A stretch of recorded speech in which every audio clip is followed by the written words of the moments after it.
하나님의 말씀 보도록 하겠습니다. 하나님의 말씀은 마태복음 7장 1절 6절입니다. 한 절씩 교독합니다.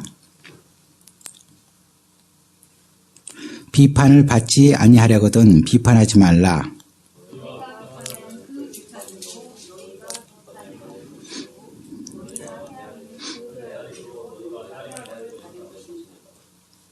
어찌하여 형제의 눈 속에 있는 티는 보고 내 눈 속에 있는 들보는 깨닫지 못하느냐. 보라, 내 눈 속에 들보가 있는데 어찌하여 형제에게 말하기를 나로 내 눈 속에 있는 티를 하겠느냐.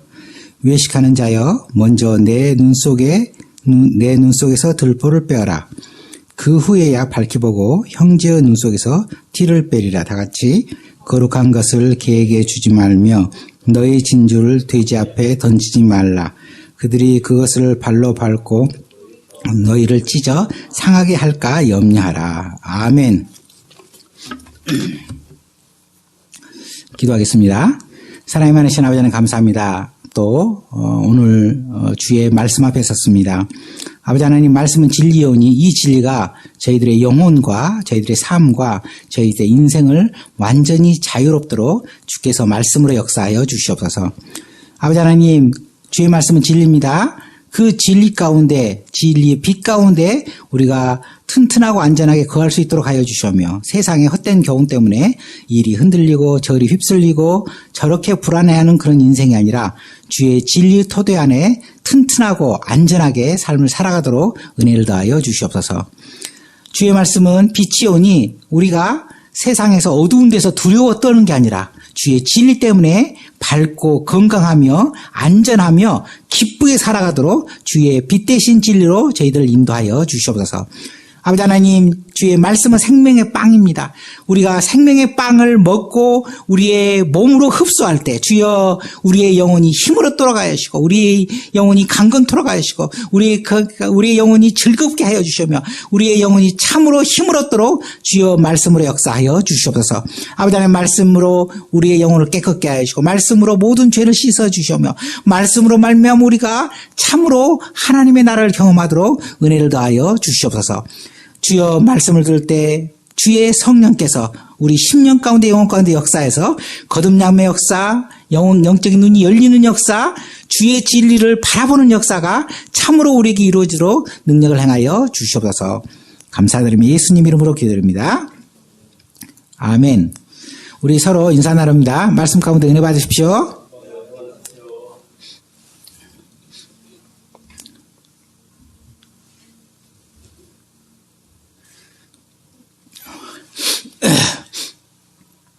지금은 재판을 하는 사람이 따로 있죠. 그런데 로마 시대에서는 황제가 직접 재판하거나 또는 황제가 너무 많은 것을 재판하기 힘들면 이렇게 황제가 임명한 법관들한테 임무를 맡겼는데 황제가 재판을 굉장히 실제로 많이 했습니다. 아우구스티누스라는 황제가 재판을 하는데 원래는 자기가 재판에 간섭을 안 하고 안 하려다가 해보니까 엄청나게 재판하다는 게 복잡하고 까다롭다는 걸 알게 됐어요. 황제에게 상소한 재판은 되게 굉장히 중요한 재판이고요. 서로 간에 죽기 아니면 살기로 지금 칼 들고 싸우려다가 겨우 참고 재판하러 오니까 굉장히 치열하고요. 그 다음에 일반 그 법관들이 하는 것과 달리 황제가 직접 재판하는 것은 너무나 여러 가지 이해관계가 관련됐기 때문에 못 모르고 재판하려다가 아주 그냥 황제가 골머리를 썩었습니다. 지금도 무슨 사건이 일어나면요, 그게 딱 적용하는 법이 없는 경우가 많습니다. 그 당시는요, 더욱 없죠. 피 튀게 싸우는데 거기를 적당하게 이렇게 다스릴 법률이 없어요. 그러면 여러분 어떻게 했으면 좋겠습니까? 아우구스티누스 황제가요, 엄청 머리가 천재야. 내가 보니까 천재입니다. 어떠냐면요, 각자가 자기가 생각하는 진리로 재판하는 겁니다. 사건이 생긴 다음에 법을 만들어요. 그러면 사람들이 동의를 할까요, 안 할까요?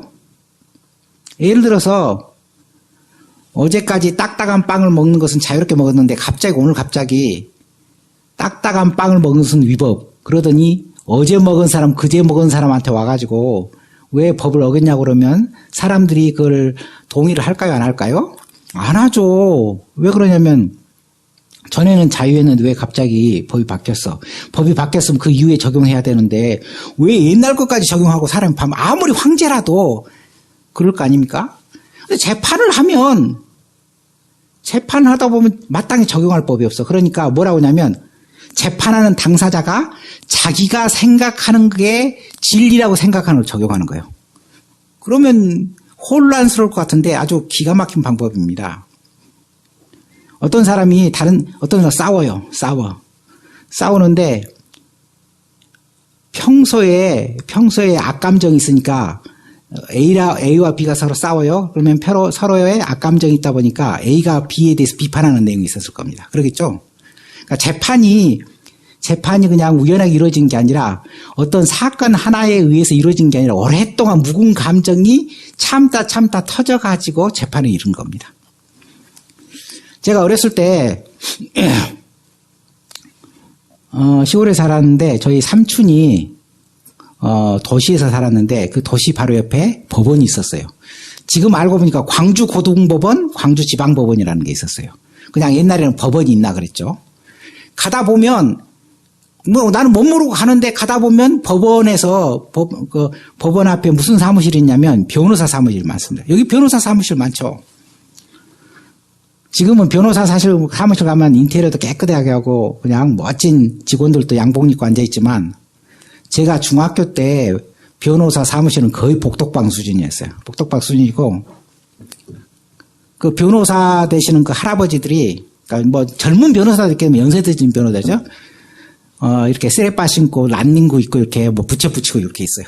진짜 무슨 복덕방에 할아버지가 있나 이렇게 생각하는데 그분 나중에 알고 보면 변호사야. 그래서 재판을 하고 나잖아요. 그래 재판을 해. 아니 그래서 내가 이제 멋 모르고 삼촌 집에 가. 그러면 어디 가다 보니까 골목에서 나를 불러 내 이름을요. 영호야. 그랬더니 알고 봤더니 우리 선배야. 중학교 선배. 근데 야간 상고를 다니면서 낮에는 거기서 변호사 사무실에서 이렇게 업무를 봐요. 낮에는 직원하고 저녁에는 야간 다니는 거지. 그래서 이제 그걸 뭐 지나가니까 이제 교회 형, 교회 누나 이렇게 있으니까 불러요. 그래서 이런저런 얘기를 하다가 너 재밌는 구경이 있으니까 가보자고 그래요. 가보면 법원에서 재판을 하고 나오잖아요. 그러면 딱 끝나잖아요. 영화를 보면. 영화를 보면 막 재판을 끝나고 진 사람 억울하다. 이긴 사람 막 좋아하잖아요. 근데 제가 어렸을 때 보는 법원은요. 안에서 재판이 끝나면 나와서 그 문 앞에 다시 한번 싸워. 멱살 잡고. 그러면 경찰들이 말려야 될 것 같잖아요. 근데 안 말려. 왜 안 말리는 줄 아세요? 들어보니까 뭐냐면 만약에 여기서 약간 싸우고 멱살잡이를 하고 가야 감정이 해소가 되고 내버려 두면 나중에 집에 가서 몰라 칼로 찌르니까 여기서 좀 적당히 싸우고 가라고 이렇게 예 그렇게 한다고 합니다. 근데 그래서 이제 싸움 구경을 하고 있는데 재판을 했으면 그 재판 내용에 싸우는 게 아니라 옛날에 묵은 감정 네가 10년 전에 그러지 않았냐 막 재판은 그 사건에 관한 것으로만 판결을 하는데 사람들의 감정은 옛날 것부터 이렇게 쌓여 있습니다.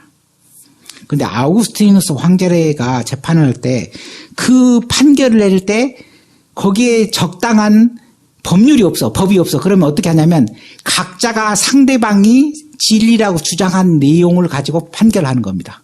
그래? 그러면 각자가 서로 의견이 다를 건데 어떻게 각자가 주장하는 진리로 판결을 하느냐? 사람들이 그때만 싸운 게 아니라 그 이전부터 싸워서 그 이전부터 감정이 상해 있어. 그 이전부터 서로 간에 비판을 해요. 비판을. 서로 간에 A와 B가 싸우면 A도 B를 비판하고 B도 A를 비판해. 근데 어떻게 비판하냐면 뭔가 잘못한 걸 비판을 해. 잘못한 거. 그런데 황제는 어떤 사건에 대해서 법이 없으면 각자가 상대방에게 비판한 내용 있잖아요. 각자가 상대방에게 비판한 내용을 그걸 법 조문처럼 그걸 적용시키는 거야. 왜 그러냐면 내가 다른 사람을 비판한다는 것은 내가 뭘 주장하는 거냐면 내가 그 사람보다 잘 안다고 주장하는 거예요. 여러분, 잘 아는 사람이 비판하는가요? 잘 모르는 사람이 비판하는 건가요? 사실 이 세상에 많은 비판들은요, 어떤 내용을 정확히 알고 지식이 많은 사람이 비판합니다. 만약 그렇지 않다면 금방 역공을 당합니다. 예. 세상에서 서로 비판하는 사람은 비판할 때 비판하는 잘 아는 사람이야. 자기가 선생이라고 생각하는 거야. 비판하는 거죠. 두 번째 중요한 점은 뭐냐면요. 비판하는 사람은 다른 사람을 고치라는 거잖아요. 고치라는 거. 그러니까 뭐냐면 자기가 비판하는 그 내용이 진리라고 말하는 거예요. 이해 가십니까? 다시 말해서 무언가 비판하는 사람은 그것을 잘 아는 사람이고, 두 번째 무언가 비판하는 사람은 그게 옳고 진리라고 그것을 행해야 된다고 주장하는 사람이에요. 그러니까 자기가 부지불식간에 자기가 알지 못하는 사람의 사이에 비판하는 사람은 뭐를 두 가지를 입증했냐면 자기는 그것을 잘 알고 있다고 입증을 한 거고, 자기는 그것을 하는 게 옳다고 고치는 게 옳다고 그게 진리라고 주장한 사람이 그게 입증이 된 거예요. 그러니까 그걸 조문처럼 이렇게 적용한다는 겁니다. 기가 막힌 방법 아닙니까? 주일 아침에 밥을 안 먹고 전부 다 정신이 없죠 지금. 아니 오늘 말씀에서 비판을 받지 아니하거든 비판하지 말라고 예수님께서 말씀하셨는데 왜 그런지를 알아야 된다는 거예요. 왜 그런지. 우리 따라해 봅시다. 비판을 받지 아니하려거든. 비판을 받지 아니하려거든 비판하지 말라. 여러분, 비판을 하지 말라는 이유가 뭐라고요? 비판을 받지 안 하려면, 비판을 받기 싫으면 비판하지 말라는 겁니다. 그런데 왜 예수님께서 비판하지 말라고 했을까요? 첫 번째 이유와 두 번째 이유 세 가지가 있는데, 뭐냐면, 따라합니다. 비판하면 사실은 자기를 정죄하는 것이다. 예. 오늘 아우구스티누스 황제가 재판을 할 때 무슨 기준을 적용했다고요? 자기가 비판하던 내용의 기준을 적용했다는 거예요. 왜 비판하던 기준을 법정에서 사용하려고 그러면 새로운 기준을 대려고 그러면 사람들이 반발할 거 아니야. 재판하는데 갑자기 엉뚱한 새로운 기준을 내세워가지고 재판하려면 사람들이 막 싫어하지. 나 그거 몰랐어요. 이렇게 말하죠. 분명히 재판은 해야 돼. 법률이 없어. 재판은 해야 돼. 그러면 각자가 진리라고 생각하는 걸 적용해. 그리고 새로운 기준을 대. 나는 몰랐어요. 근데 적어도 비판하는 내용은 자기가 몰랐다고 얘기할 수가 없어요. 왜냐하면 다른 사람한테 비판할 때 막 가르쳤잖아. 그러니까 자기가 안다고 주장하고 증명을 한 거예요. 그러니까 자기가 몰랐다고 말할 수가 없는 거예요. 두 번째, 그럼 알긴 안 왔는데 알고 있었죠. 그러지만 나는 꼭 그걸 해야 한다고 생각한 적은 없어요. 그럼 왜 나한테 적용시키고 그렇게 할 수가 없다는 거예요. 왜냐하면 비판하는 사람은 다른 사람한테 그걸 하라고 주장할 때 어떻게 생각하고 주장하냐면 그게 하는 게 옳다고 자기가 주장하고 입증을 했다는 거예요. 그게 진리라고 자기가 그건 해야 하는 게 옳다고 자기가 증명을 했다는 거예요. 그러니까 적용시킨다는 겁니다. 근데 예수님께서는 이런 원리를 말씀을 통해서 알리고 있습니다. 비판하지 말라. 자, 비판하지 말라. 그럼 뭐냐면, 2절 우리, 여기 말씀 2절 다시 한번 앞 페이지를 넘겨주세요. 현민아, 앞 페이지. 2절. 자, 2절 읽겠습니다. 시작. 너희가 비판하는 그 비판으로 너희가 비판을 받을 것이요. 너희가 헤아리는 그 헤아림으로 너희가 헤아림을 받을 것이다. 그러니까 비판하지 말라고 그랬는데 왜 비판하지 말라 했냐면 너희가 비판한 그 비판으로 너희가 심판을 받을 거라는 겁니다. 왜요? 나는 잘 몰랐는데. 아니, 비판할 때 다른 사람을 열심히 비판하면서 막 주장을 했는데 그거는 너가 안다고 주장한 거야. 아이고, 나 알기는 알았는데 그걸 꼭 해야 됩니까? 아니에요. 뭐냐면 비판하는 사람은 그걸 해야 된다고 상대방한테 계속 강권하고 자기가 그걸 책임져야 된다고 그렇게 입증했다는 것입니다. 그러니까 비판하지 말라는 것입니다. 물론 이것은 내가 다른 사람을 비판하자면 다른 사람이 나도 비판하지 않을 거야. 그러니까 이것은 인간관계에 관한 것으로 생각하고 있습니다. 우리가 다른 사람을 잘 대해주면 그런 방식으로 다른 사람이 나를 대해줄 거다. 사실 인간과의 기본 원리가 그렇기도 합니다. 어느 정도는 사실입니다. 그런데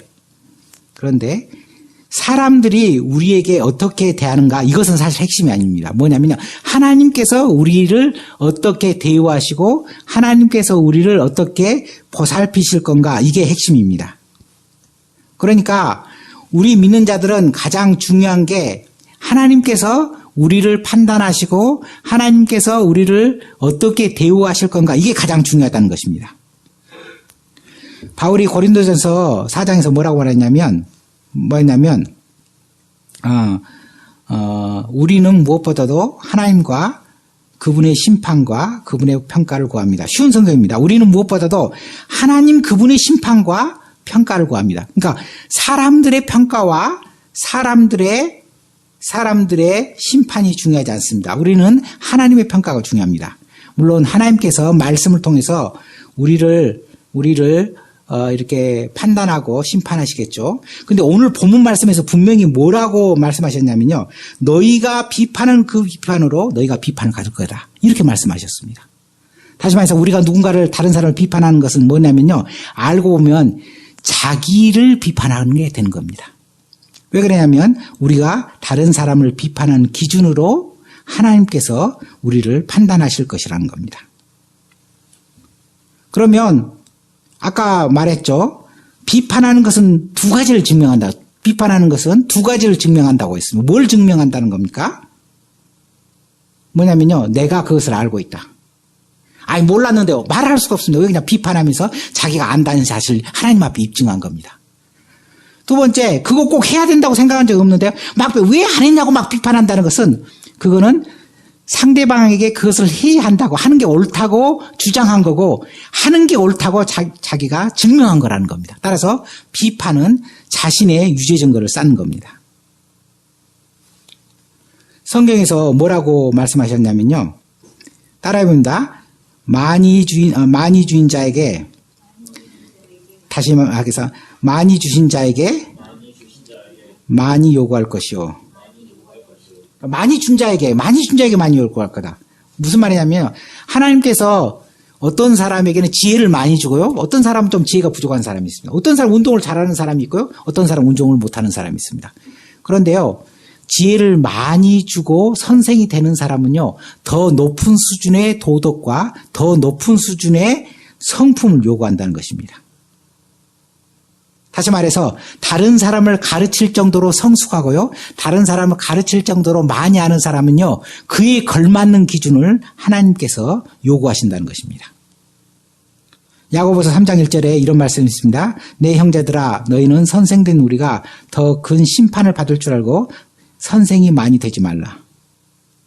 여러분, 왠지 여기서는 선생은 그 당시에 이 랍비 또는 이런 종교 지도자들을 말하기도 하지만 각자에게 누군가 가르치는 선생이 쉽게 되거나 함부로 되지 말라는 것입니다.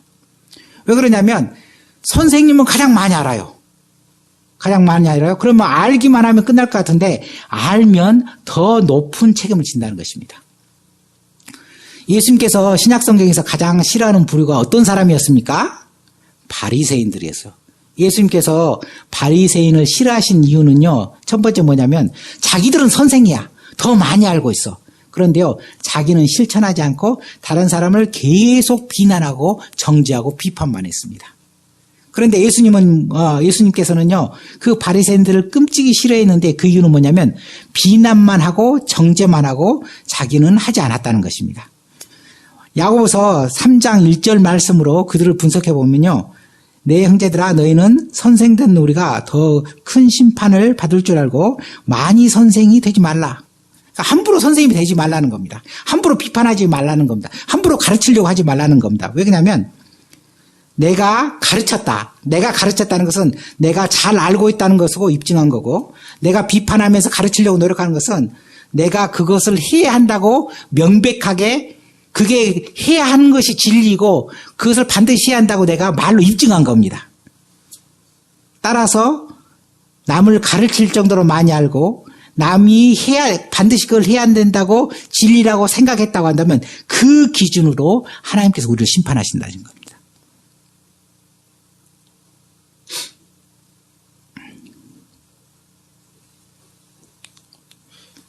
로마서 2장 1절에 이렇게 따라해봅니다. 남을 판단하는 사람아. 따라해봅니다. 남을 판단하는 사람아. 누구를 막론하고 내게 핑계하지 못할 것은 남을 판단하는 것으로 내가 너를 정죄함이니. 그러니까 남을 판단하는 사람, 나를 비판하는 사람이 있어요. 그런데 그 사람은 핑계할 수 없다는 겁니다. 뭐냐면 너가 판단하고 너가 심판하는 그 심판으로 결국 너가 심판될 거라는 겁니다. 우리는 가끔 이중잣대를 생각합니다. 이중잣대. 그러니까 마치 어떤 사람이 이중잣대를 가지고 있었냐면요. 바리새인이죠. 바리새인은 높은 지위에 서가지고 계속 다른 사람을 가르치고 심판하고 정죄하고 비난만 했어요. 그리고 자기한테는 그 기준을 적용하지 않았습니다. 하지만 하나님 앞에서 우리는 모두 동등하고 만약에 우리가 다른 사람을 비난하거나 심판하면 그 동일한 조건으로 비난을 받거나 심판을 받을 거라는 겁니다. 근데 우리가 주의할 게 있습니다. 뭐냐면요. 따라해봅니다. 비판을 받지 아니하려거든. 비판을 받지 아니하려거든. 비판하지 말라. 근데 이 비판이요. 사실 성경의 원어는요, 여러 가지 의미예요, 비판은. 영어로는 저지로 번역이 돼 있었는데, 비판하다, 판단하다, 평가하다, 심판하다, 최후 심판도 그 단어를 쓰고, 이게 좋은 건가 안 좋은가 평가하는 것도 그 단어를 쓰고, 그 다음에 다른 사람 비난하는 것도 그 단어를 쓰고, 그러니까 좀 다이어야, 다이어. 그래서 비판을 받지 아니하려거든 비판하지 말라. 이게 좀 오해되기가 쉬워요. 어떻게 생각하면 이렇게 잘못 생각할 수 있습니다. 절대 어떤 것도 평가하거나 어떤 것도 판단하지 말라 이렇게 말하지는 않았습니다. 이것을 비판하지 말라 할 때 그 비판이 아까 심판, 재판할 때도 그 단어를 쓴다고 그랬죠. 그래서 러시아 소설가 톨스토이는 예수님께서 결코 사람들을 법정에 세워서 재판하지 말라 그것을 완전히 금지했다라고 말했습니다. 예. 왜냐하면 비판하지 말라 할 때 그 단어가 재판할 때 그 단어도 사용하니까. 하지만 예수님께서는요, 재판하지 말라고 말한 건 아닙니다. 왜냐하면 구약성경에 분명히 하나님께서 재판 제도와 절차를 이미, 이렇게 규정을 했고요. 눈에는 눈, 이에는 이. 이게 뭐냐, 구약시대의 재판 원리였죠. 이와 같이 하나님께서 재판을 이미 제정을 했습니다. 재판을 하지 말라는 건 아닙니다. 오늘 6절 읽어봤는데요. 우리 6절 같이 읽겠습니다. 시작. 거룩한 것을 개에게 주지 말려 너희 진주를 돼지 앞에 던지지 말라. 여기까지만 읽겠습니다. 거룩한 것을 개에게 주지 말고 진주를 돼지 앞에 던지지 말라. 그러려면 여기서 말한 개가 누군지, 그 다음에 여기서 말한 돼지가 누구인지, 이게 비유법이니까 우리가 판단을 해야겠죠. 따라서 우리는요, 누가 이렇게 문맥상 여기 말씀에서 말하는 개와 돼지인지 누구인지를 알아야 하고 분별해야 됩니다. 분별해야 합니다. 근데 이 분별하도 사실 이 단어를 쓰고 있기 때문에 예수님께서 말씀하신 것은요, 진리를 분별하지 말라, 재판 자체를 하지 말라, 그 다음에 거룩한 것과 돼지와 개가 누구인지 분별하지 말라. 이렇게 말씀하신 건 아니라는 겁니다. 뭐는 우리가 갖춰야 되냐면요, 명백하게 분별력이 있어야 됩니다. 오늘 본문은 아니지만 양의 옷을 입고 오는 거짓 선지자를 삼가라. 양의 옷을 입은 거짓 선지자가 있다는 것입니다. 겉으로 보기에는 분명히 선지자인데 안에 늑대가 있다는 거, 늑대. 아주 악한 사람이 있다는 것입니다. 그러면 거짓 선지자를 알아봐야 되고요. 개나 돼지를 피해야 되기 때문에 그들이 누구인지를 분명히 분별할 수 있어야 되는 겁니다. 다시 말해서 우리는요, 말씀에 따른 바른 분별력이 있어야 되고 동시에 비판해서는 안 된다는 것입니다. 그러면 왜 비판하지 말라는 건가? 아까 이유를 말했죠. 사실 그게 두 번째 이유였는데, 비판하면 비판하면 어떤다고요? 자기가 잘 알고 있다는 것을 입증하는 거고, 비판하게 되면 자기가 그것을 해야 한다고 입증한 것이다. 따라서 그 기준으로 하나님께서 판단하실 것이다. 그죠? 근데 첫 번째 이유는 따라합니다. 비판은 하나님 자리를 빼앗는 것이다. 이 세상의 궁극적인 심판자는 누구십니까? 하나님이십니다. 하나님. 요한복음 5장에 우리에게 우리의 심판은 하나님께 있으며 심판을 아들에게 맡기셨다고 합니다. 그러니까 심판의 권한은 하나님께 있고요. 그것을 예수님께서 지금 담당하고 계신다는 거죠. 우리는요.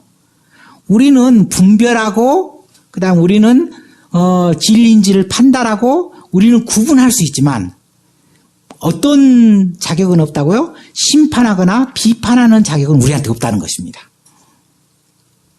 요한계시록을 요즘 깊이 연구하고 있는데 거기 놀라운 얘기가 많습니다. 뭐냐면 요한계시록에 1000년간 주님이 통치하실 때 우리가 주님과 연합을 해가지고요. 주님께서 직접 다스리고 통치한 것 중에 심판의 일부를 사도들이 하거나 아니면 제자들도 같이 심판을 할 거라고 이게 성경이 말하고 있습니다. 그러니까 예수님께서 재림하시면 우리가 심판자의 지위로 높아질 때도 있을지 모릅니다. 지금은요 우리에게 심판의 권한이 없고 누구에게 있냐면요 하나님께 있고 예수님께서 행사하십니다. 그런데 만약에 우리가 누구를 마치 하나님께서 정죄하는 것처럼 계속 누군가를 막 비판하고 잘못했다고 그러고 정죄하고 뭐가 죄인이라고 그러고 계속 말하면요 뭐라는 겁니까? 하나님의 역할을 자기가 하는 겁니다. 하나님 자리를 빼앗는 것입니다. 따라서 누군가에 대해서 비판하고 심판하고 정죄하는 것은 내가 하나님이야. 내가 다스릴 거야. 내가 판단할 거라고 한다는 것입니다. 따라서요. 비판하는 것은 하나님께서 싫어하시는 것입니다. 로마서 14장 4절에 이런 말씀이 있습니다. 남의 하인을 비판하는 너는 누구냐? 그가 서 있는 것이나 넘어지는 것이 자기 주인에게 있음에 그가 세움을 받으리니 이는 그를 세우시는 권능이 주께 있습니다. 그러니까 우리가 누군가를 비판하면 알고 보면요 남의 하인을 비판하는 겁니다. 사실 신학적으로 본다면 우리가 하나님의 자녀이고요 또 하나님의 다스림을 받는다는 의미에서 우리는 다 하나님의 종입니다. 하나님의 종이에요. 그런데 자기 맡은 일을 열심히 하지 않고 다른 종을 막 비판해. 여러분 아직 회사를 안 다니고 있는데 여러분이 회사를 다닌다고 합시다. 회사를 다녀요. 근데 자기가 A라는 회사를 다니고 있는데 옆에 B라는 회사에 다니는 직원이 맨날 농땡이 쳐. 그러니까 맨날 화가 나니까 왜 이렇게 근무 시간에 일하지 않고 농땡이 피웁니까? 라고 비판하는 것은 알고 보면요 나무 직원을 비판하는 겁니다. 그 사람이 열심히 해가지고 수익을 많이 얻으면 누가 좋은 겁니까? 그 회사 주인. 그 사람이 빈둥대가지고 망해요. 그러면 사실 알고 보면 그 회사 주인이 손해를 보는 겁니다. 자기는요. 알고 보면 이해관계가 없어. 알고 보면 지 일이 아니야. 그러면 그가 서 있는 것이나 그가 잘하는 것이나 넘어지는 것이나 다 손해가 누구한테 가는 거냐면 주인한테 가는 거고 그리고 그 주인의 목표는 그 종을 혼내고 때리고 정지하는 게 목표가 아니라 그 주인은요 자기 직원이 이렇게 능력 있게 잘 활동하는 것이 목표이기 때문에 당장에 혼내는 것보다는 그를 세우고 격려하고 일을 잘하도록 하는 게 목적이 있다는 겁니다. 그러니까 하나님께서 우리가 물론 궁극적으로 끝까지 믿지 않고 끝까지 불순종한다면 우리에게 그러한 정죄와 심판이 이어지겠지만 지금은 하나님께서 우리를 뭘 바라시는 겁니까? 회복하고 다시 서고 회개하고 비록 심판이나 비판을 받을 일을 하더라도 지금은 돌이켜서 바로 서기를 원해요. 하나님께서 원하시는 말은 진짜이야. 근데 아무 관계도 없는 사람이 계속 비판하면 하나님 자리를 빼앗는 겁니다. 하나님 자리를. 고린도전서 4장 3절에서 너희에게나 다른 사람에게나 판단받는 것이 내게는 매우 작은 일이라. 그러니까 뭐냐면 사람이 사도 바울 판단하면 사소한 일이야. 사도 바울이 그때 돈 벌러 다녔습니까? 선교하러 다녔죠. 그러면 행색이 좋았었겠습니까? 물론 뭐 좋을 때도 있겠지만 오랫동안 선교하고 돈을 벌지 않으면 행색이 아주 누추하잖아요. 그러면 사람들이 이상하게 볼 거 아닙니까? 근데 그렇게 사람들이 판단하는 게 중요하지 않다는 것입니다. 따라합니다. 나를 심판하실 이는 주시니라. 여러분, 우리를 심판하는 궁극적인 심판자가 누구시라고요? 주님이시라는 겁니다. 주님이요. 사도 바울은 그걸 깨달았기 때문에 남들이 뭐라고 하든 신경을 쓰지 않은 겁니다.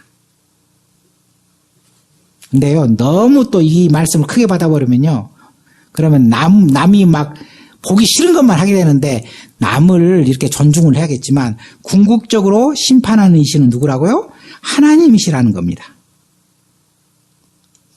따라서요, 우리는 하나님 자리를 넘보면 안 되고, 하나님 역할을 우리가 빼앗으면 안 되고요, 하나님께서 심판하시는 거고, 심판할 권한 하나님인데도 어떤 걸 더 크게 생각한다고요? 그 사람을 세우고, 그 사람이 회개하고, 그 사람이 온전히 서는 것을 하나님께서 더 관심이 있으시다는 겁니다. 자, 첫 번째 비판하는 이유가 뭐라고 그랬어요? 첫 번째 비판하면 안 되는 이유가 뭐라는 겁니까? 뭡니까? 첫 번째. 하규는 아무래도 내가 따로 무슨 아마존에 좋은 상품을 하나 줘야겠어요. 혹시 잊어버리면 하규가 꼭 말해라. 박 집사님 기억했다가요, 하규 선물 줬는지 매주 확인하시기 바랍니다. 예. 첫 번째는 하나님, 두 번째는 이유는 뭐라고? 두 번째 이유는요? 비판하면요, 자기가 그 내용을 잘한다고 입증한 거고요. 그게 옳다고 자인한 거고 입증한 거라는 겁니다. 이거 똑바로 안 해? 왜 뭐 똑바로 못 해? 똑바로 해야 한다고 자기가 증명하고 있어요. 똑바로 해. 자기가 잘 알고 있다고 입증한 겁니다. 그게 영적인 경험뿐만 아니라 아우구스티누스는 그것을 재판으로 적용을 했다. 너 그렇게 말했지? 그래. 그렇게 적용해. 그 다음 세 번째는요, 뭐냐면,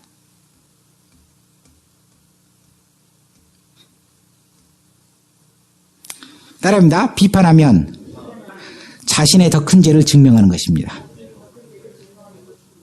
끝내준 겁니다. 뭐냐면 3절 4절 읽겠습니다. 3절 4절 읽겠습니다. 시작. 어찌하여 형제의 눈 속에 있는 티는 보고 내 눈 속에 있는 들보를 깨닫지 못하느냐. 보라, 내 눈 속에 들보가 있는데 어찌하여 형제에게 말하기를 나로 내 눈 속에 있는 티를 빼라 하겠느냐. 예. 다른 사람에게 비판하고 정죄하고 판단한다는 것은요, 겉으로 보기에는 다른 사람을 공격하는 건데 알고 보면 자신의 잘못을 입증하고 주장한다는 것입니다. 되게 다른 사람을 비판하는데 시간을 많이 보내는 사람은요, 나는 어떤 사람이냐면요, 자기의 감춰진 죄가 큰 사람입니다. 그러니까 이게 경향이죠, 트렌드. 근데 성경에서는 뭐라고 말하고 있냐면요, 다른 사람의 자신의 삶에서 아무 잘못도 못한 비참한 죄가 거기에 숨겨졌다고 하는 겁니다. 여러분 인생을 회고해 보기 바랍니다. 여러분의 인생을 잘 생각해 보면요, 여러분 주변에 굉장히 비판이 많은 사람이 있었어요. 한 사람쯤은.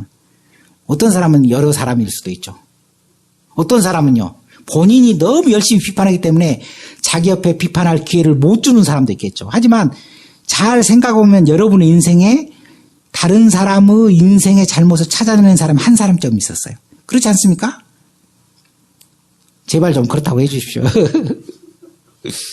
그런데요, 다른 사람 인생에서 잘못을 찾아내는 사람은요, 자기 인생의 잘못을요, 보지 않는 사람입니다. 성경에서 어떻게 비유를 하고 있냐면요, 다른 사람이 눈에 티끌이 있어요, 티끌. 그래가지고, 야, 그 툰을 빼주려고 딱 봤더니, 다른 사람의 눈에 티끌을 빼러 온 사람의 눈에가 뭐가 있냐면요, 들보. 실제는 들보는 과장법입니다, 들보. 원래, 예, 들보죠, 들보. 예, 뭐냐면요, 건물 있으면 세로로 기둥이 있고요, 가로로 있어요, 가로로 기둥, 가로. 이거는 이제 철근 콘크리트로 해버렸으니까 안 그러는데, 옛날 건물 가면 이렇게 나무 기둥을 세운 다음에 세로로 거기다가 기둥을 이렇게 쌓아요. 그래가지고 큰 기둥에, 가로 기둥은 대들보, 대자, 큰 기둥, 대들보. 대들보에다가 막대기를 많이 쌓아요, 이렇게. 그 위에 판자를 놓는 거지. 그 막대가 들보예요, 들보. 널빤지 비슷해요, 널빤지. 무슨 얘기인지 아셨죠? 오늘따라, 물론 몇 분들이 편찮아서 교회에 못 나오신 것이 많이 마음이 아픕니다. 그래서 기력이 없는 건 이해가 가는데요. 질문에 답변을 해 주시기 바랍니다. 이 건물이야, 건물. 건물이면 여기다가 나무 기둥을 세워. 네 구층에다가. 그 다음에 요 위에다가 그 기둥 위에다 또 기둥을 세워. 이렇게 나무 기둥을. 목조 건물 보면요. 그건 대들보야, 대들보. 그 위에 널빤지들을 이렇게 세워. 그건 들보예요. 그 위에 판자 같은 거 깔고 뭐 이렇게 하는 거예요. 들보. 그러면 들보는 작은 나무일까요? 큰 나무일까요? 물죠. 대들보에 비하면 작은 나무죠. 하지만 티에 비하면 비교할 수 없이 큰 나무죠. 근데 사실 눈에 티 하나만 들어가도요, 살 수가 없어요, 살 수가. 제 동기 목사님이 눈에 뭐가 들어갔어요. 그래서 물에도 씻고 뭘 해봤던데 막 유튜브에 왔는데 절대 안 돼. 아주 막 눈이 빨개 부었어. 그래서 안과에 가봤더니 큰 무슨 이렇게 현미경 같은 거 봤는데 눈에 보이지 않는 쇳가루가 하나 딱 들어갔는데 안 보여. 근데 거기에 혈관을 찔렀어. 그래서 피가 나와. 그래서 혈관이 충혈되고 좀 찢어졌어. 근데 보이지는 않아. 근데 이렇게 그걸 무슨 뭐라고 그러냐고 돋보기도 안 보여. 굉장히 배율이 높은 그런 무슨 전자현미경 그거로만 보여. 그걸 끄집어냈어요. 근데 그 목사님 표현이 뭐냐면 집게로 딱 집어서 뽑는 그 순간요 통증이 사라졌대요. 보이지도 않는데 신경을 딱 뭘 누르고 있으니까. 여러분 눈 안에 티가 들어가면요 살 수가 없어요. 살 수가. 들보는요 눈에 안 들어가. 널빤지가 눈에 들어가겠어요. 과장법이에요. 과장법. 그런데 형제의 티, 예수님의 말씀은 뭐냐면 형제의 눈 속에 티가 있는 사람, 티를 꺼내겠다고 하는 사람은요 실제로 어떤 사람이라는 거예요? 자기 눈에 들보가 있는 사람이라는 겁니다. 그러니까 다른 사람을 비판하는 사람 어떤 사람이냐면 그보다 훨씬 큰 중환자가 있는 사람이라는 겁니다. 그러니까 이 비유법에서는요. 다시 말해서 다른 사람을 비난하는 사람은요. 다른 사람을 비판하는 사람은 자기 인생에 큰 죄와 결점이 있다고 모든 사람한테 입증하는 사람이라는 겁니다. 하나님 앞에 입증하는 사람이에요. 여러분 예수님의 비유에서요. 비판하는 것은요. 하나님이 심판할 것을 자기가 심판하는 사람이고요. 자기가 나중에 하나님께서 심판하실 거야. 자기가 나중에 하나님이 심판할 건데 심판할 때 유죄 증거를 자기가 제출하는 사람이야. 나 그거 알고 있는데요. 나 몰랐어요. 지가 말해가지고 말을. 그 다음에 알긴 알았는데 그거 꼭 해야 한다고 그렇게 생각한 적은 없는데요. 생각한 적이 없는 정도가 아니라 해야 한다고 막 주장을 했어. 비판하면서. 유죄 증거를 하나님 앞에 제출하는 사람이에요. 비판하는 사람은 어떤 사람이라고요? 다른 사람이 가진 죄보다 훨씬 큰 죄가 숨겨져 있다고 공포하는 사람이야. 그러니까 이 문맥에서는 그렇다는 이 문맥에서는. 여러분 따라서요 우리가 분별을 해야 돼요. 이 헬라어에서 영어에서는 저지가 판단하다, 심판하다, 분별하다, 재판하다, 최후 심판을 이게 하도 뜻이 많기 때문에 비판하지 말라 그러면 뭘 하지 말라는지 약간 구분이 안 가. 한국말은 차라리 한자라서 구분이 잘 돼. 분별하고 구별하고 인식하는 건 하되 비난하지는 말라고 비판하지는 말라고. 하나님 비판. 그러면 여기가 굉장히 좀 여기서 끝나면 좀 위험해요. 왜냐하면 이 말씀을 듣고 사람들이 태도가 잘못 변화된 게 두 가지가 있다는 거예요. 뭐냐면 죄를 짓는 형제와 대면하지 않는. 괜히 안 좋은 친구들이랑 어울려가지고 비판하면 나한테만 안 좋은 게 섞이질 말아야지. 그냥 괜히 좀 성품이 안 좋고 죄 짓는 형제 그냥 난 만나지도 않을 거야. 두 번째는 뭐냐면 비판하지 말라 그러니까 전혀 판단하거나 분별하지 않는. 설교 듣다가 처음부터 끝까지 다 듣고 균형 있게 들어야 되는데 어떤 딱 한 부분만 정확히 듣고 나머지 부분은 안 들어서 비판하지 말라? 그러면 나 평생 비판 안 해야지. 물론 비판하지 않는 태도도 좋지만 분별하거나 판단하거나 구분하지 않으면 안 된다는 것입니다. 그런데요 성경 전체를 보면 뭐냐면 분명히 예수님께서는요 균형 있게 명령을 내립니다. 뭐냐면 5절 읽어보세요. 5절 읽겠습니다. 시작. 외식하는 자여 먼저 내 눈 속에서 들보를 빼어라. 그 후에야 밝히 보고 형제의 눈 속에서 티를 빼리라. 뭐냐면요 영원히 비판하지 않는 게 아니라 영원히 상대방의 티를 빼지 않는 게 아니라 뭐를 먼저 해야 된다는 거예요. 자신의 들보를 먼저 드러내야 된다는 거예요. 다시 말해서 자신의 죄를 먼저 회개하고 자신의 더 큰 죄를 인정하고 그리고 독선에서 벗어나고 그런 죄에서 벗어난 이후에야 다른 사람의 눈에 티를 뺄 수 있다는 것입니다. 그러니까 다른 사람이 뭔가 잘못한 게 보이면은 그걸 분별한 다음에 제일 먼저 해야 할 게 뭡니까? 내 죄를 하나님 앞에 고백하고 내가 그러한 죄나 그보다 더 큰 죄가 없는지를 늘 생각해보며 회개하고 그것에서 벗어나려고 노력을 해야 된다는 겁니다. 다시 말해서 누군가 잘못했으면 전에는 손가락질하면서 야단치면서 비난했겠지만 이제는 무엇부터 해야 됩니까? 내 자신을 돌이켜보면서 내가 잘못한 게 없는지, 내가 범죄한 게 없는지, 내가 하나님 앞에 옳지 못한 게 없는지를 계속 생각해 봐야 된다. 그리고 기도해 봐야 된다는 것입니다. 그리고 나서 뭐라고 하냐면요. 그리고 나서 눈에 있는 티를 먼저 빼. 자기 눈에 있는 들보를 빼. 그리고 나면 이제 잘 보일 거 아니에요. 그리고 나서 형제의 눈 속에 티를 빼야 된다는 것입니다. 그러니까 다른 사람의 잘못을 지적하는 게 아니라 정말 사랑한다면 형제가 죄에서 벗어나서 옳은 길로 되돌아야 되잖아요. 그렇죠? 그러니까 먼저 자신을 돌이키고 자기의 죄를 회개하고 내 눈에 들보를 뺀 다음에 다른 사람의 티를 뺄 수 있다는 것입니다. 다윗이 시편 51편에 뭐라고 말했냐면요. 여호와여 내 마음 안에 정한 마음을 창조하십시오.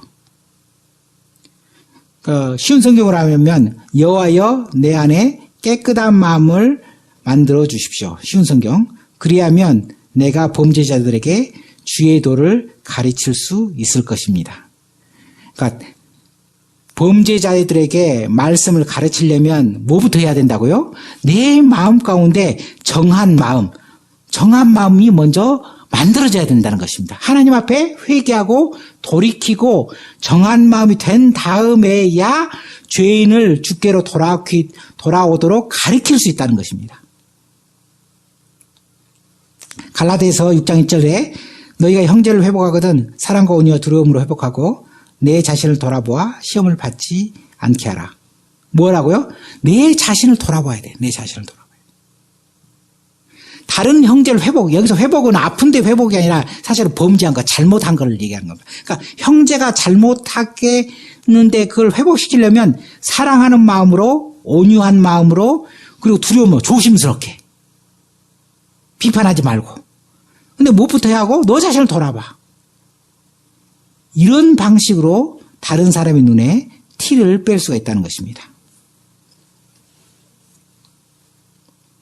여러분, 예수님께서 누가복음 22장에 이렇게 뭐라고 말씀하셨냐면요. 쉬운 성경으로 베드로야 사단이 너를 밀 까부르듯 하여 너를 원하였느니라. 그리고 좀 중간 생략. 그러나 나는 너의 믿음이 떨어지지 않기를 위해 너를 위해 기도했느니라. 쉬운 성경입니다. 좀 어색한 표현이긴 하지만. 그러니까 예수님께서 뭐라고 말했냐면 사단이 너를 막 넘어뜨리려고 하는데 너의 믿음이 떨어지지 않기 위해서 너를 위해서 계속 기도했고 그 다음 말씀이 끝내주는 말씀이냐. 따라하면 내가 회복되면 형제들을 굳게 하라.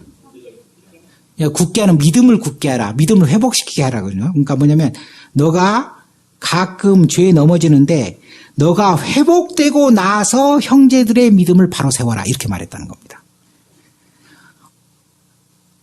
여러분, 우리가 다른 사람이 뭔가 범죄한 일이 있어서 판단이 들었어요. 분별을 했어요. 그러면 먼저 내 자신을 돌이키고 내 자신이 회복돼야 되고 내가 하나님 앞에 온전해야 되고 그리고 나서 다른 사람을 도울 수 있다는 것입니다. 6절 말씀이 여기에 바로 이어지는데 6절 읽어보세요. 6절 읽겠습니다. 시작. 거룩한 것을 개에게 주지 말며 너희 진주를 돼지 앞에 던지지 말라. 그들이 그것을 발로 밟고 돌이켜 너희를 찢어 상하게 할까 염려하라.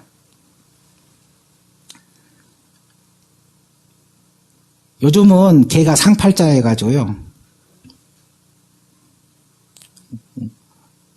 개를 키우는 집은 강아지가 거실을 점령했어요.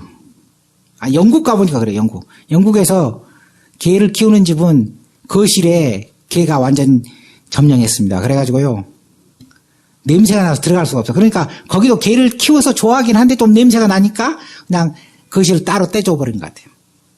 근데 그 당시에는요, 양을 치는 훈련된 개를 제외하고는요, 나머지 개들은요, 야생 들개가 되는 겁니다. 그러니까 요즘은 개에다가 여기다가 무슨 페인트도 칠하고요. 페인트가 뭐죠, 여기다가? 개 발에다가 그거 있잖아요. 색깔 칠하는 거. 붙이고, 그 다음에 다이아몬드, 진짜 다이아몬드는 아니겠죠. 하여튼 개에다 목걸이 채우고. 강아지가 가죽이 있어서 충분히 따뜻한데, 스웨터 입고 다녀. 그리고 엊그제 어디 무슨 TV를 보니까 강아지 사료를 함부로 주지 말래요. 왜 그러냐면 너무나 육류가 많이 들어서 당뇨병이 걸린대. 그래서 자연식을 주래.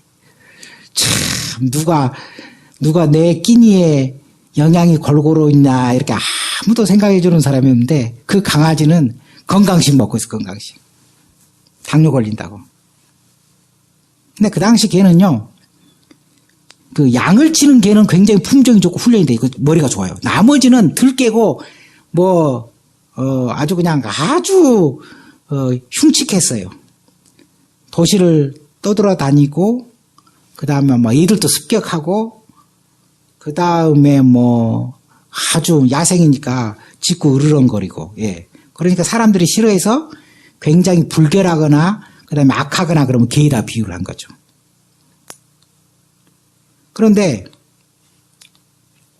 여기 6절 보면 거룩한 것을 개에 주지 말. 여기서 거룩한 것은 뭘 말하냐면요, 제사 드릴 때 제물을 얘기하는 겁니다.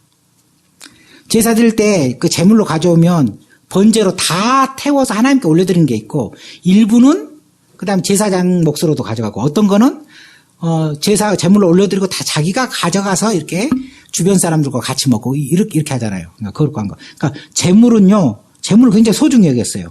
사실 알고 보면 제사장은 그게 생활비인 셈이잖아요, 생활비. 물론 이게 가져가서 먹으면 다 고기 먹으면 뼈다귀를 개에게 던질 수는 있겠죠. 이렇게 먹다 보면 다 먹으면. 근데 바로 제사를 올리는 제물을요, 그거를 개한테 주겠습니까? 개가 굉장히 불결한 건데. 줄 수가 없는 거죠. 그러니까 결코 재물을 개에게 던져줄 수 없다는 겁니다. 그러면 여기에 거룩한 것은 무엇을 상징합니까? 하나님의 말씀이에요. 하나님의 말씀. 개는요, 그 말씀을 알아보지 못하거나 인정하지 못하는 그런 사람들입니다. 여러분, 하나님의 말씀으로 다른 사람을 바로잡고 하나님의 말씀을 다른 사람을 이렇게 믿음을 굳게 하려면 그걸 받아들이는 사람한테 해야 되는 겁니다. 돼지한테 진주를 집어 던져요. 그러면 그 당시 설교 준비할 때 보니까 그 당시에는요, 돼지가 가축화가 별로 안 됐어요. 그러니까 지금은 돼지를 이렇게 키우는데 그거는 그때 야생 멧돼지입니다. 야생 멧돼지. 돼지를 가축으로 키우는 거는요, 아주 소수였어요. 장난을 치는 겁니다. 먹이를 주다가 돌멩이를 줘요. 그러면 돼지가 어쩔까요? 와서 들여봤죠. 예, 들여봤습니다, 실제로. 시골에서 우리 동네에서 이렇게 돼지를 키우면 친구들이 음식을 갖다 줍니다. 음식을 갖다 주는데요, 하기 싫은 걸 계속 시키니까 이렇게 음식을 가지고 막 때려, 그거 가지고. 오이 같은 거 오이 이렇게 썰을 좋은 부분은 먹고 나머지 걸 주잖아요. 그럼 애들 가서 던져. 그러면 돼지가 처음에는 먹을만 할 때 참다가 막 화내요. 실제로 화냅니다. 만약에 돼지한테 진주를 던지면요, 음식인 줄 알고 먹다가 만약에 아니면 화를 내는데 이렇게 우리에 있지 않으면 와서 받는 거예요. 받아요. 뭐냐면 진주는 알아보는 사람, 지금은 진주가 귀한 보석입니까? 별로 안 귀합니까? 예, 귀하긴 귀한데 옛날에 비하면 많이 싸졌죠. 왜냐하면 인공 진주도 있고요. 그 다음에 진주를 대량 생산을 할 수 있게 됐습니다. 대량 생산을. 진주를 양식하는데 대량. 옛날에는요. 다 천연진주야. 그래가지고 당시 기록 보면요. 온 가산을 다 털어야 귀한 진주를 하나 사는 거예요. 진주 한 알이 옛날에는. 지금이야 뭐 박스로 있죠. 박스 뭐 이렇게 대량 생산. 물론 돈만 치르면. 그러니까 아무리 귀한 진주도 그걸 알아보는 사람한테 줘야지, 귀하게 여기는 사람한테 줘야지, 돼지한테 주면 돼지고 화를 내는 거예요. 어떤 사람이 범죄하거나 어떤 사람이 죄를 짓거나 어떤 사람이 잘못해서 그 사람을 올바르게 세우고 싶어. 말씀으로 교훈을 하고 싶어. 말씀으로 잘 가르치고 싶어. 근데 안 받아들여. 화내. 오히려 그걸 거부해. 그런데 말씀으로 하면 오히려 막 화를 내는 거야. 오히려 화를 내. 마치 진주로 돼지한테 던졌더니 먹을 건 줄 알았다가 아니니까 화를 내는 것처럼 말씀의 진리를 깨닫지 못하면 막 화를 내는 거예요. 어떤 미국의 목사님이 전도를 했는데 어디에 세미나를 해. 전도를 하다 보니까 어떤 건물 세미나를 들어가서 전도를 하려고 했는데 거기가 뭐냐면 동성애 평등정치 강연장이야. 그러니까 동성애를 주장하면서 그런 사람들이 정권을 잡아가지고 뭐 성평등을 실현하는 뭐 그런 세미나를 하고 있었어. 그냥 갈라다가 그래도 그런 사람들이 복음을 한 번쯤 드려야겠다고 생각해가지고 들어가서 복음을 전했어요. 복음을 전했더니 그 사람들이 앞에 있던 막 핏개수로 막 때리려고 그러고 막 몰아내려고 막 그러죠. 상극이니까. 그러면 하나님의 진리에 대해서 고의적으로 반발하는 사람은 사실 성경 문맥상 진리를 깨닫지 못하는, 진주를 알아보지 못하는 돼지와 개라는 거예요. 그러면 그들에게 복음을 전하면 막 화를 내면서 전도지주만 막 찢어버리고 성격대 내면 내동댕이 치고 찢어버리고 막 이렇게 하는 겁니다. 그러면요, 그런 복음을 결코 악한 발로 짓밟도록 내버려둬서는 안 된다는 겁니다. 복음을 전해야 되지. 한두 번 전해보다가 안 받으면 그냥 떠나가야 되지. 거기다가 복음이 모욕을 받고 성경책이 찢어지고 예수님이 욕을 얻어먹고 그걸 내버려둬서는 안 된다는 겁니다. 뭐냐면 비판을 하고 교정을 할 때 그 말씀을 진주로 받아들이는 사람한테 주어야 된다는 것입니다. 예수님께서 제자들 파송할 때 너희가 어떤 곳에 이르러서 너희 말을 듣지 않냐거든 그곳을 떠나 발에 티끌을 떨어버리라. 끝까지 호기로 욕 얻어먹으면서 예수님 모욕받아가면서 계속 거기서 버티고 계속 있으라고 하지 않았습니다. 복음이 모욕받으라고 하지 않았습니다. 예수님이 모욕받으라고 하지 않았습니다. 어떠라고요? 발에 티끌을 떨어버리고 떠나버리라고 했습니다. 예수님께서 베드로가 실수할 때는 참았어요. 베드로 성경 아시잖아요. 베드로가. 그리고 도마가 예수님 말씀 믿지 않고 막 창 찔리는데 막 다 그래야 하면 그건 예수님께서 인내해서 참으셨습니다. 예수님이 재판받을 때 헤롯 안디바가 재판할 때 뭐 물어보면 한마디도 말씀하지 않았어요. 대답도 안 해버렸어요. 왜요? 그 헤롯 안티파스, 그 헤롯 왕이 마음이 완악해서 복음과 진리를 거부하기 때문에 결코 진주와 같이 귀한 복음을 그에게 낭비하지 않고 그에게 모욕받게 하지 않고 애초에 말을 안 해버렸습니다. 여러분, 성스러운 진주, 귀한 진주는 하나의 말씀이고요. 그것은 그걸 귀하게 받는 사람에게 나눠줘야 됩니다. 막 팽개치고 찢어버리고 막 욕하고 막. 그런데 물론 한 번 처음 복음을 전해볼 수 있지만 그걸 귀하게 여기지 않는 자에게, 돼지에게 진주를 나눠줄 수는 없는 겁니다. 자, 우리는 이 말씀을 통해서 우리는요, 바른 판단을 내릴 수 있어요. 바른 판단. 비판하지 말라. 예, 그것은요, 하나님이 하는 심판과 정죄를 우리가 해서는 안 되고, 그 다음에 다른 사람을 비판하는 것은 자신이 그걸 해야 한다는 걸 잘 알고, 그 다음에 그렇게 하는 게 옳다고 입증한 거고, 그 다음에 남의 인생에 대해서 계속 비판하는 사람을 알고 보면 자기 숨겨진 들보와 같은 큰 죄가 있다고 이렇게 공개하는 거니까 결코 비판해서는 안 되지만 우리는 늘 진주와 같은 복음을 받을 만한 사람이 누군지를 늘 분별해서 그들에게만 바로 세우고 그들을 교정하고 그들을 회복시키는 그런 그 말씀을 전하는 사역을 해야겠죠. 그게 가끔은 비판이 될 수 있어요. 야, 너 이렇게 하면 안 돼. 고쳐야 돼. 하나님 말씀이 이렇게 됐어. 이렇게 비판하는 게 되죠. 그러기 전에 뭘 해야 한다고요? 자신을 먼저 돌이켜서 회복하고 회개한 다음에 그렇게 해야 되고요. 그런 이후에 그런 말씀을 받을 사람이 누구인지 분별하고 소중하게 여긴 사람한테만 그렇게 말씀으로 바로 세워져야 된다는 것입니다.